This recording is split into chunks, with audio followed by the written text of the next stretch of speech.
આણંદ સ્થિત અમૂલ ડેરીમાં ફરજ બજાવતા 100 કરતા વધુ કર્મચારીઓને અચાનક ફરજ ઉપરથી છૂટા કરી દેવામાં આવ્યા છે।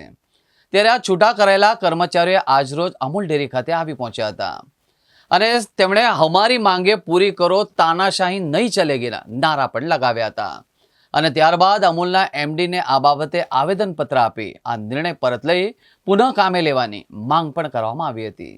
અમૂલ ડેરીમાં છેલ્લા 7 વર્ષથી ફરજ બજાવતા 86 જેટલા કોન્ટ્રાક્ટ બેઝ કર્મચારીઓને કોઈપણ પ્રકારની પૂર્વ નોટિસ આપ્યા વિના તેમજ કોઈપણ પ્રકારની જાણ કર્યા વગર ગત ગુરુવારથી રાતોરાત ફરજ પરથી કાઢી મૂકવામાં આવતા અમૂલ ડેરીમાં ચાલી રહેલી રાજકીય અને જૂથબંધીની ખેંચમાં 86 કર્મચારીઓને રોજીરોટી છીનવાઈ જતા તેઓ બેકાર બની ગયા હતા અને તેઓના માટે પરિવારનું ગુજરાન ચલાવવું મુશ્કેલ પણ બન્યું હતું।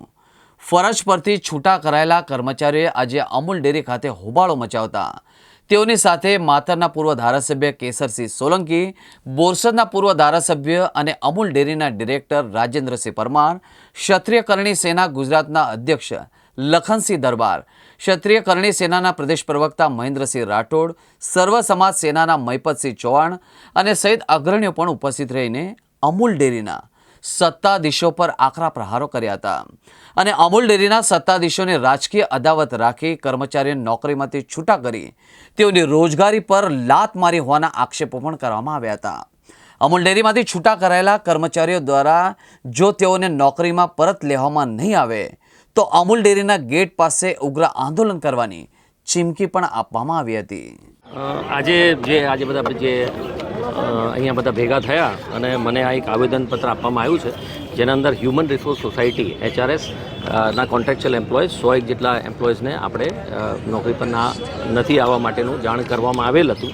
તેના અનુસંધાનમાં અરજી પત્રક આવ્યું છે અને જે અરજી આવેદન મળ્યું છે એ ચોક્કસપણે આવતી બોર્ડ મિટિંગ જે આવશે એના અંદર આપણે ચોક્કસપણે એને મૂકીશું અને જે આજે જે એમને વાત કરી છે એ તમામ વાતો હું ચોક્કસપણે અમારા જે ઉપલાધિકારીઓ છે એમને ચોક્કસપણે જાણ કરીશું। સાહેબ, જેવી રીતે લેવાનું કારણ હોય છે તેવી રીતે છૂટા કરવાનું પણ કારણ હોય છે, શું કારણ રહ્યું એ હવે જ્યારે બોર્ડ મિટિંગ થશે એના અંદર બધી આ ચર્ચા થશે અને ચર્ચા કરીને જે બી નિર્ણય આવશે એ બોર્ડ મિટિંગ પછી આપણને જાણ કરીશું। હું પાવડર પ્લાન્ટની અંદર F16 જોબ કરું છું અને રાતોરાત અમને બધાને ફોન આવ્યા જે પર્ટિક્યુલર ઠાસરા તાલુકાના જે માણસો છે એ લોકોને જ કે તમારે કાલથી જોબ પર આવવાનું નથી, તમારી જરૂર હશે તો બોલાવીશું એ રીતે। અચ્છા, નિયમ શું કહે છે? નિયમ તો એવું જ કહે છે સાહેબ કે 7 વર્ષ સુધી નોકરી કરી હોય તો એ લોકોને કાયમી કરવા જોઈએ એમ।